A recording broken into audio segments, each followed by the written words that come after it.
Garok to really disrupt. And they do get the Kufra, and they do get... Please be... Farsa. They Okay. steal it away from ONIC. So it is the Kufra and Farsa for them. So they got safety and in ranges here for Execration. Because if the Kufra goes to the hands of ONIC, I mean, if the Farsa goes in the hands of ONIC, they have maximum range that can only really be answered by Kufra. So now the gold lane here for ONIC. Again, that Kagura can still be flexed. Matilda is still open if they want even more sustain. The choke can also be still flexed. The choke can also still be flexed. Yeah, it's a very flexible draft here by ONIC PH. I don't know, will they bring out the KJ? Surprisingly, put the Iaknu, put the D-Lar into the side lane. Always on the way. Oh, okay, no, they're gonna play this relatively safe. They pick up the, they do pick up the Matilda. Okay, so it's gonna be the Matilda. I'm waiting for it. A possibility, we'll be hopping on over to the Land of Dawn to find out if it is going to be a slobber knocker here for these guys. But what is the win condition here for Execration and ONIC PH in this entire game? For Execration, the good thing about their lineup is that they can handle team fights incredibly well, and they have the ability to surprise ONIC PH with well-timed shrub plays around the map with the Lunox and the Kufra. Thing is, with ONIC PH, there seems to be just a little bit more harmony with their lineup. Execration, it's a jack of all trades. You have everything that you want to get from the lineup from Execration. Good source of magic burst damage, actually 2 of them, so you're gonna have to watch out for that mid-game power spike from the Farsa and then the Lunox. KLVJ can split up the map really well. Rengio can be incredibly disruptive in a team fight along with Chaknu. Meanwhile, for ONIC PH, you can see a little bit more harmony there. If this one has a lot of tools that you can, again, they're like a Swiss Army knife. That lineup that they're showing there. Meanwhile, ONIC PH just seems to be like a Swiss Army knife, but with less of different attachments and more of like, okay, this is for surviving in the wilds. You're not gonna need a corkscrew for a wine bottle opener for when you're out in the wilds. You wouldn't know? Okay. But Jay with the Matilda and roaming around with Kyrie's Kagura along with Hate have potential for poke pickoffs. They don't necessarily need to put themselves into really risky positions. They can damage Execration from afar. Meanwhile, when D-Lar starts roaming around with that Matilda, D-Lar and Iaknu will be absolutely disruptive in the backline of ONIC PH. And speaking of bad spots here, Iaknu relatively in a bad spot. If KLVJ responded immediately there, could have been picked off. And there is slowly a sign of Execration really playing a bit recklessly here as Renzio gets taken out by 3 members in the top side. So just like how ONIC PH played game number 2, they're focusing a lot of their rotations onto the top side, of course, not only because of the matchup they want Dilar to have a much easier time against a Paquito. That's where the first turtle spawned. Meanwhile, Execration, they are mirroring that movement, going for that bottom lane push to give Iaknu a difficult time on that Cho, because now this time, okay, we want the Cho to have a little bit of a harder time to farm up and activate. The thing with the Cho is what he just needs to do is just come in, get away with the dragon, and then you're good. Nice bouncing ball there into the feathered airstrike. KLVJ will be able to secure the kill onto Jade again. Time and time and again, Chaknu on the Kufra has proven himself to be one of the best Kufra players in the league, and we've seen that right there. Nice timing on the maximum range of the Revenge. Speaking of Revenge, being charged up, connects onto Dilar, and Dilar has nowhere to run here at this point. But the damage output still not there as a flame shot connects onto KLVJ, just tickles him a bit. Yeah, that was a heat check flame shot there by Kyrie. So now Execution gonna have to watch out. Like, okay, yeah, Kyrie's landing those long range flame shots. We have to be careful. So now it's ONIC PH getting one back at Execution, rotating this time into the bottom lane. Keldra already picked up the Croc of Destiny at around 2 minutes and 35 seconds. So they're really gonna have to watch out for the mid game power spike of this Lunox, along with, of course, the very quick power spike here for that Farsa. Objective takes for Execration may fare a little bit better compared to ONIC PH, but then again, what ONIC PH has with the Matilda, the Cho, and then the Uranus is a core 3 that can just dive really well, while Hate and Kyrie just deal damage from the back line. Speaking of diving, Dilar is getting dove here by Execration, and they don't have the damage output to really deal with the Serenos at this point. And I just want to point out that Hate did secure the turtle buff earlier on. He's able to secure that turret for themselves, but as I say that, the defended airstrike will be used up. Jay will catch up onto Ethermax there and says, hi, hello, how are you doing? Chaknu and KLVJ is going for a little bit of a hello for themselves, but instead will be backing off. Because of that aggressive rotation topside, forcing Execration to respond, that completely opened up the bottom lane for Iyaknu. Already broken down by ONIC PH, so that show is going to be up and ready to go around the map. They've already switched up the lanes. Iyaknu is going to try to occupy that top lane, push out of there, while this time around ONIC PH, they're going to be having a good time with this turtle, but Execration will do their absolute best to contest this away. They still have priority on this turtle. Electro Final Blow will be used up and will be stolen away by KLVJ, and they have to back off here on ONIC PH, and they do. That is a 1 for 2 turtles. That 1 for 1 turtle. As they get the way of the dragon onto Chaknu. Chaknu goes for the revenge. The rage doesn't connect as Jay flickers out just at the nick of time. Oh my goodness, man, the switcheroo. That was first initially a fantastic pick off there by Iyaknu, but Chaknu able to use the flicker just in time to get away from the damage that ONIC PH was about to pour into him. But now it's ONIC PH again with the map control, breaking the second turret of the game, this time top side. That's going to give them objective advantage over the turtles and the lords when they spawn on either of the pits. And now Execration. They're keeping this game close, but the mobility and the map coverage that ONIC PH has here, Iyaknu is just facing the map really well for this squad. You know what? I dare say that this is a battle of the Aknus.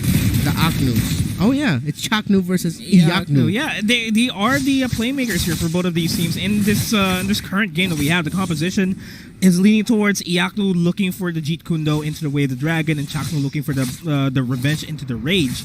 So eyes on Cho and Kufra if you are looking to find who is the better play setter here for this game, for this series for that matter. Jay picking up the courage mask, and that should be happy times for ONIC PH in a team fight. Just going straight for that item, they'll be able to get the good buff come team fights here. But now here comes nice revenge just as Iyaknu bounces forward. And he manages to make it out alive because of the guiding wind. And he's alive with 1 HP and a drain. Joe turned into an ice skater, a glider, everywhere in between, but here comes Kai with an outplay. And the yin yang overturn as well. And Max might just fall down, and he does by the hands of Kyrie. And now it's not a good spot for Execration here, for ONIC, I mean, because Jay is low, way deep behind enemy lines, and Kyrie will be paying the price after taking down Ethermax. In the process, Dilar and Iyaknu, they need to back off here. They don't want to stay their welcome here. It's a 1-for-3 trade. Execration won that, and they will be able to secure the turtle for themselves. Execration with an explosive response right away. Hate Kyrie J gets taken down, and total double kill in Season 7 may exceed 30 for KLVJ in this matchup, or in the playoffs, soon enough. So when he hits that milestone, congratulations to him. We showed a Hate milestone potentially for him. 70 double kills is about to be hit by Hate for his career. Now, ONIC PH, what went wrong for them there is that Kyrie, yes, he was able to get a good pick off there, but that just looked like it was, how do I say this, a disjointed play. It wasn't in harmony with how ONIC PH were positioned in the map. That just seemed like Kyrie finding a good opportunity for himself to make a play for the team, not just for himself, but the rest of ONIC PH didn't seem like they were ready to help Kyrie if ever they needed to. He saw them when Kyrie initiated that pick off. He still kept ONIC PH were still trying to respond. We're still trying to make their way to that purple side buff to help him out there. ONIC were able to make it, but when they were able to get their Execution, were primed and ready, positioned well enough for the counterplay. And we may just attribute that to communication, potentially, for ONIC PH. Because Kyrie was in a prime spot. Like, don't get me wrong. He is in a prime spot, but ONIC wasn't able to respond to that. Just like how you explained it perfectly. But we'll be going back into the current game state that we have right now, is that Execration is trying to get the mid lane for themselves. They're trying to open up the jungle of ONIC PH for them to be able to out-rotate ONIC PH as we speak, and they will be forcing Kyrie back. Threat here onto Chakno with this revenge. They will just dwindle down the HPs of this turret. The Electro Final Blow will be used up defensively there. Even game now, Execration, with the response that they showed, have evened up the tower pushes. And now, you can just At this point, it could go either way, but Delar and Iaknu seem to be doing much better of splitting the map. Execration, they seem to be more focused of getting wins from objective takes, from team fights and skirmishes. And it's all that matters, because if you secure objectives, you secure the game. That's how you get to the base of your opponents and eventually get the victory. But speaking of victory, who potentially is going to get the victory over this hurdle, we don't know just yet, because both carries are in position, but it will be secured by Execration. KLVJ had no contestants there against... ONIC had no contestants there against KLVJ with that turtle seal. Yep, but ONIC right now, they are just playing it patiently. Execration as well, playing it patiently, not forcing anything too much. Trying to get the pokes, but here comes Chaknu. And Delar is actually right there, right in the smack dab middle of nowhere there, in between the members of Execration. But they will be backing off Renzio against Iaknu. The punches versus the kicks, and it's the kicks making it themselves alive, making it out alive. Yep. Iaknu able to get away from there, but it's just a crazy amount of damage that Renjo was able to deal. I think he landed a full combo onto Iaknu, so now Iaknu has to watch out for that when he is split pushing the map. ONIC has to give him the info.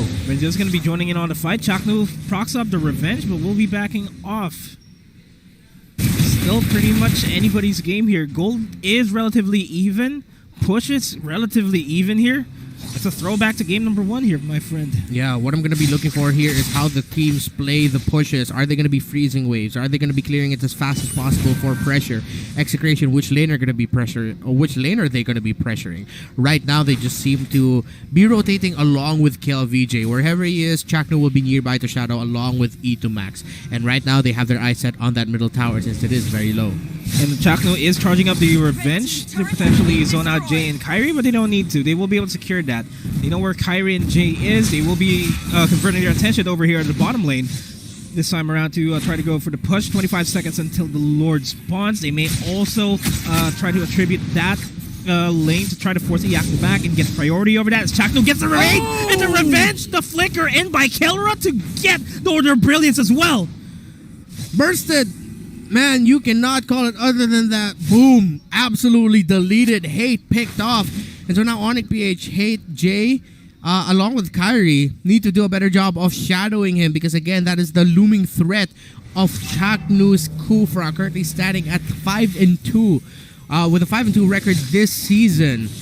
And wow, Kelra and Chaknu, they seem to be in sync today. ONIC-PH really have to be in sync as well with their communications.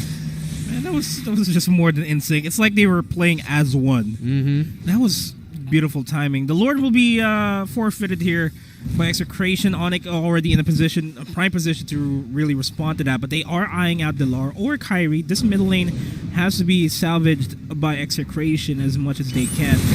And they do go for the burst onto Delar. Jay, I believe he's still waiting for a perfect opportunity to go for the circling eagle. He had to back off here. It wasn't enough to keep Delar alive here. The guiding wins. Yeah, ONIC-PH. Surprisingly, no teams right now pushing the waves and the side lanes way too much. Iaknu could have gone for a split push up top, try to get that once they saw that Renjo was in the middle, but they were trying to play for positioning. Execration, they will be able to get this Lord without a worry. ONIC-PH, Hate, and Kyrie are way too far to contest that. They do decide to give that turtle. They have their eyes set on trying to split the map. Bottom lane instead. Let's see if they'll be able to get hits on the tower as Iaknu gets deleted this time by Execration, but that's a 4-man rotation. ONIC does not decide to push down bottom lane, so that's a lot of losses back to back for ONIC-PH. Execration are in control of this game. And you can't blame ONIC from really just backing off from the bottom lane because of the fact that the Luminous Sword is marching over to the top side. The risk of the game actually ending right here and there is too real for ONIC if they continued on over towards the bottom lane. Mm-hmm. So they have to play it safe. Execration is knocking on the doors here. The threat of Chaknu looking for an opportunity to get multiple members here on the side of ONIC-PH is still there, and Chaknu is trying to get a good read on where ONIC is. Lord is already marching on the top side here. All lanes controlled, and this could be a very difficult defense here by ONIC-PH. The burst damage from the Lunox and the Farsa is clearing up the waves and taking them down real quickly. And the top lane falls down quickly, as is the middle lane. The bottom lane is the only one left alive here, looking for an opportunity. for Execration to wrap this up, but ONIC still can defend this for themselves. They still have decent wave clear here onto Kyrie and onto Hate. And that is the objective that Execration wants to get. They need to get Kyrie and Hate out of this fight. Again, it's the mid-game power spike of the Farsa and the Lunox that ONIC has been having a hard time dealing with. Etomax not shy with using the Feathered Airstrike to whittle down the members of ONIC, but here comes Chuck! Oh, the flicker in with the Revenge, and the Rage will not be used up. It's not looking good for ONIC. It's Delar in the back lines, not as tanky as he wants to be. He still manages to survive that, but all the lanes are now open here for ONIC PH, and Execration knocking on the doors here and saying they're welcome here. Already the foot inside the living room, already getting dinner in the kitchen. They're waiting for ONIC to fall asleep. And speaking of sleep, they're going to go for Delar to make him go to sleep there in the back lines as Iyaknu goes for a fight there. It's not really worth it, and the base will go down, no doubt. Execration forces a match point against ONIC. And this winning moment is brought to you by Master. And wow, Execration, initially it was ONIC PH who were handling that